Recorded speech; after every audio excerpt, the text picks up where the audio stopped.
Hey everyone, welcome back to the channel.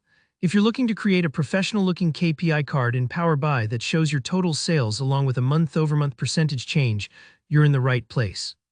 By the end of this tutorial, you'll not only know how to set up a KPI card visual, but you'll also understand the logic behind each step so you can confidently build and customize your own reports.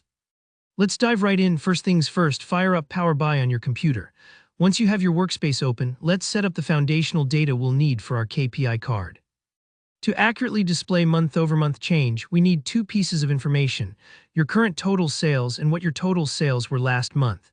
If you haven't already, make sure your data model includes a measure for total sales. For example, if you have an orders table, your total sales might simply be the sum of the sales amount column. It might look something like total sales equals some sales amount. Next, we need a measure for sales last month. You can do this using DAX with a formula something like sales last month equals calculate total sales date at date minus 1 month. This tells Power BI to look at your total sales, then shift the date context back by 1 month so you're always comparing each month with the one before it. Don't worry if this measure takes a few tries to get right.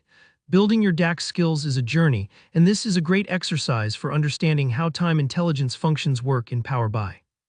With your measures in place, let's move on to the visualization itself. On the right side of the screen, you'll see your visualizations pane. Click on the KPI visual icon. It looks a bit like a speedometer or simple dashboard gauge. When you click it, Power BI will place a new visual on your report canvas. Now let's map our data to this visual. For the indicator field, you're going to use the total sales measure we created earlier. This is the main value that the KPI card will monitor and display front and center. It's basically letting viewers know at a glance how much you've sold. Next, set the trend axis. You'll want to choose your date field here so that the KPI card can show changes over time. If your model uses a calendar table, you might pick date month or just date if you're working with full date granularity. This allows the visual to plot how your total sales value changes each month, giving everyone a quick sense of direction. Are we trending up, down, or staying steady? Now let's add our target. For the target goals, drop in your sales last month measure. This is where the magic happens. The KPI card will use this value as a benchmark to calculate your month-over-month percent change. The result. Power BI will automatically highlight with color arrows and percent change whether you've increased or decreased compared to last month. It's an instant, intuitive way to communicate progress toward your goals, like showing if your business is gaining momentum or if you might need to adjust your strategy.